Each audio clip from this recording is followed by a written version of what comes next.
Les animés ecchi, je pense que beaucoup de personnes aiment ça, mais est-ce que vous les connaissez réellement tous? Aujourd'hui, chers soldats, dans cette vidéo, j'aurai le plaisir de vous présenter 3 animés qu'il faudra voir absolument. Certains pour leurs histoires qui est vachement intéressante, et d'autres pour le simple fait que le ecchi est super sympa à voir. Donc sur ce, c'est parti. Ohayo minasen du bataillon d'animation, et j'espère que vous allez bien. Je ne vais pas vous faire patienter plus que ça, puisqu'on va tout de suite commencer cette vidéo avec le premier animé, qui n'est autre que Tamaido Gakuen. On va suivre l'histoire de Takeru, un étudiant dans l'académie anti-magie. Cette école a pour but de former ses élèves répartis en plusieurs pelotons, qui eux-mêmes sont composés de plusieurs personnes afin qu'ils deviennent des inquisiteurs. Les inquisiteurs sont d'ailleurs des personnes qui ont pour mission de tuer les sorcières et nécromanciens, vus comme étant les ennemis principaux qui sont animés pour la plupart par la seule et unique envie de tuer. Takeru est d'ailleurs le chef du 35e peloton, qui est connu aussi pour être le plus mauvais, jusqu'au jour où une ex-inquisitrice rétrogradée va les rejoindre. Et c'est donc à ce moment-là que l'anime va pouvoir commencer sa réelle histoire, en nous plongeant réellement dans une guerre. Cet anime va pouvoir nous offrir un réel spectacle, d'autant plus qu'un joli côté ecchi sera là pour sublimer le tout. On aura donc ici quelque chose de vraiment très intéressant. L'histoire est vraiment bonne avec un protagoniste assez charismatique, tout comme l'antagoniste qui lui est un psychopathe.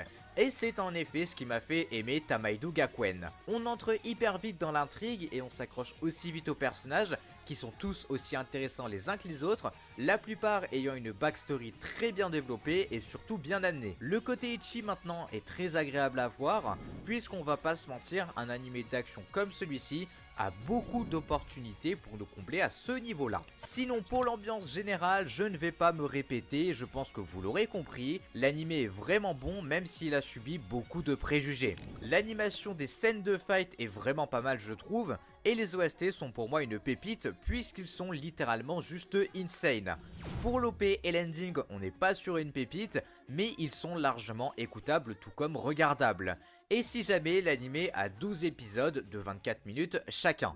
Bon, le deuxième animé de la vidéo est très récent puisqu'il est de cet été. Mais ça n'empêche pas que je sois à l'affût. En effet, je vais vous présenter Peter Green na Kanojo. Il nous raconte l'histoire de Peter, un guerrier connu dans le monde entier pour être le plus fort du monde suite à sa victoire dans le tournoi légendaire. Vous vous en doutez, avoir le titre de l'homme le plus fort au monde attire la convoitise. Et on aurait pu penser à des personnes mal intentionnées, mais en réalité non, puisqu'il s'agit clairement de femmes qui veulent se reproduire avec lui afin d'avoir un enfant. Bon, pour la plupart d'entre nous, je vous l'accorde, ce serait le bonheur.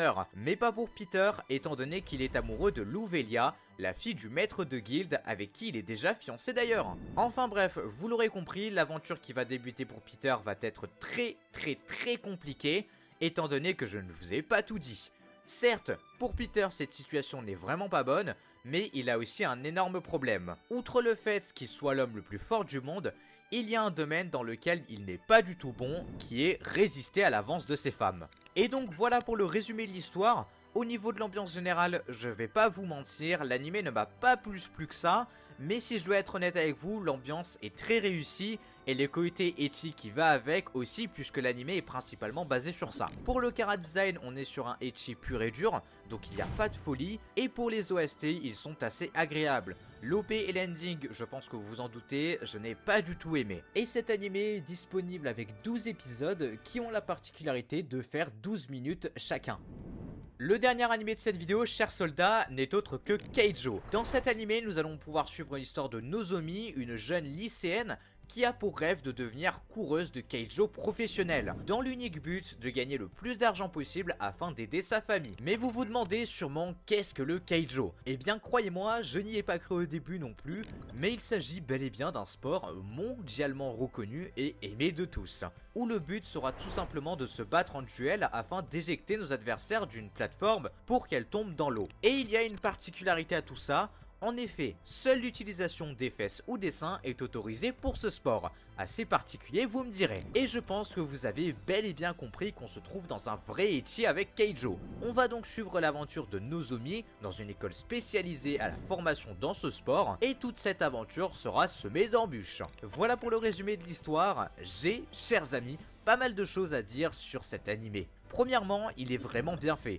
On pourrait croire à un stupide truc, juste là pour nous vendre un ecchi sans histoire ou même sans intérêt, mais croyez-moi que Keijo m'a réellement surpris et on pourrait même croire qu'on regarde un shonen à la My Hero. Les personnages utilisent des techniques ultra bien animées mais aussi ultra stylées et elles aussi elles suivent un entraînement étrange mais bien digne d'un shonen comme on a déjà pu en voir. Alors oui, personnellement je pense que Keijo est vraiment ultra bon, d'autant plus que le visuel est super cool et que l'animation ainsi que les OST sont vraiment géniaux. Et si jamais, il est disponible sur Crunchyroll avec 12 épisodes de 23 minutes chacun. Et bien voilà les soldats, j'espère que cette vidéo vous aura plu, j'espère qu'elle vous aura donné envie de voir un ou deux animés, et du coup je vous remercie de l'avoir regardé jusqu'au bout. Je vous invite aussi à me rejoindre sur ma chaîne YouTube perso si vous voulez découvrir plus de choses sur le Japon ou la Japanimation, et du coup il est temps de finir la vidéo pour moi, donc je vous dis à la prochaine, portez-vous bien, regardez toujours plus d'animés, c'était On, et Jana.